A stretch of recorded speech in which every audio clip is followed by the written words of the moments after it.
बिस्मिल्लाहिर्रहमानिर्रहीम। अस्सलाम वालेकुम नाज़रीन, आप मेरा यूट्यूब चैनल देख रहे हैं करंट पाकिस्तान और मैं हूं मौज़म सलीम। नाज़रीन, मुल्क में सियासी और आइनी बहरान जारी है।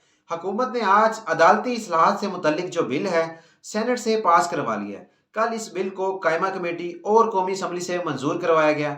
इस बिल के मुताबिक जो सू मोटो का इख्तियार है वो अब 3 जजेस पर मुश्तमिल होगा। चीफ जस्टिस ऑफ पाकिस्तान कोई भी अज खुद नोटिस नहीं ले सकेंगे। चीफ जस्टिस के साथ 2 सीनियर 3 जजेस को शामिल किया गया है। किसी भी टॉपिक पर अज खुद नोटिस लेने के लिए तीनों जजेस का किसी एक राय पर मुत्तफिक होना जरूरी है। आईनी और कानूनी मामलात पर बहस के लिए जो बेंच है वो कम से कम 5 जजेस पर मुश्तमिल होगा। जो अदालतों में जेर इल्तवा केसेस हैं उन पर भी अपील का हक हासिल होगा और अपील दायर होने के 14 रोज के अंदर समाअत को मुकर्रर करना होगा। जबकि दूसरी जानिब सुप्रीम कोर्ट में जजेस के अंदर जो इख्तलाफात हैं वो खुलकर सामने आ गए हैं।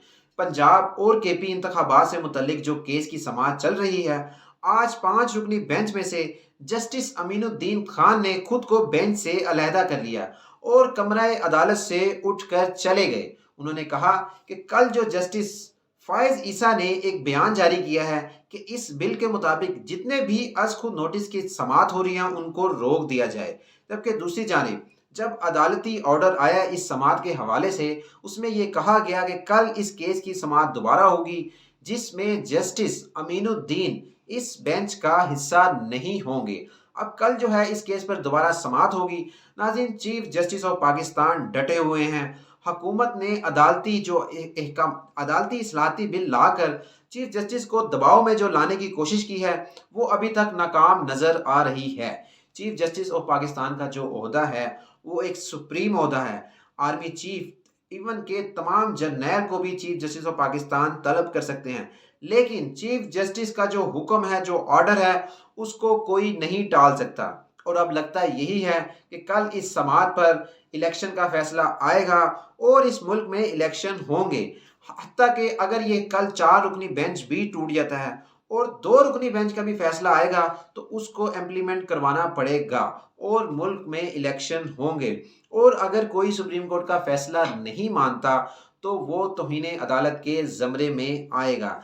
आज जब इस बिल को सेनेट में पेश किया गया तो अपोजिशन और हुकूमत के दरमियान शदीद हंगामा राई हुई, शदीद धक्कम पेल हुई। सेनेटर फैसल जवेद और सेनेटर तहरा मन तंगी के दरमियान हाथापाई भी हुई। सिक्योरिटी ने हुकूमत और अपोजिशन के दरमियान एक दीवार खड़ी कर ली, जहां पर वफाकी वजीर कानून आजम नज़ीर तारड़ का कहना था कि अदालती इस्लाहाती जो बिल है ये अदलिया को मजबूत करने का बिल है। जबकि दूसरी जानिब बैरिस्टर अली जफर ने कहा कि आइंदा अगले 20 रोज में ये जो बिल है ये कलअदम करार दिया जाएगा। सुप्रीम कोर्ट के इख्तियारात को चैलेंज नहीं किया जा सकता और ना ही उन्हें तब्दील किया जा सकता है। जबकि दूसरी जानिब वज़ीर आज़म शहबाज शरीफ कहते हैं कि अदालती इस्लाहात से जो मुतल्लिक बिल है ये आला अदलिया को मजबूत करेगा।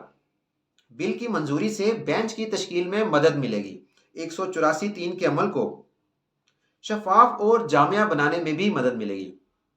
जबकि पीटीआई चेयरमैन इमरान खान ने कहा कि इम्पोर्टेड हुकूमत और इलेक्शन कमीशन आइन का मजाक बनाते हैं।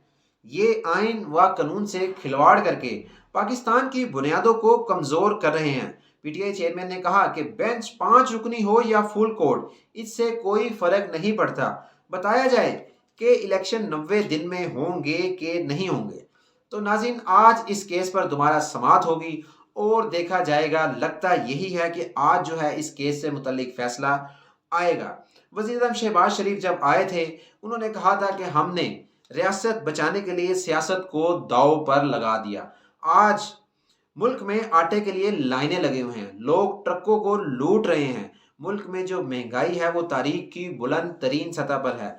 लोग महंगाई, बेरोजगारी और गुर्बत की वजह से फिसे हुए हैं और आटा लेने के लिए लाइनों में लगे हुए हैं। अब तक की जो रिपोर्ट है उनके मुताबिक 9 अफराद जो हैं जाँ भाग हो चुके हैं आटा के लिए चक्करों में। आटे की भूख की वजह से लोग परेशान हैं और आटा लेने के लिए लाइनों में लगे हुए हैं। और जो आटे की जो क्वालिटी है वो इंतहाई घटिया काले रंग का जो है आटा है, जो एक्सपायर गंदम है उसका है, जो ये आटा है वो दे रहे हैं। अब तक के लिए इतना ही। अगर आपको ये वीडियो अच्छी लगे तो उसको जरूर लाइक कीजिएगा। अपना ख्याल रखिए। अल्लाह हाफ़िज़।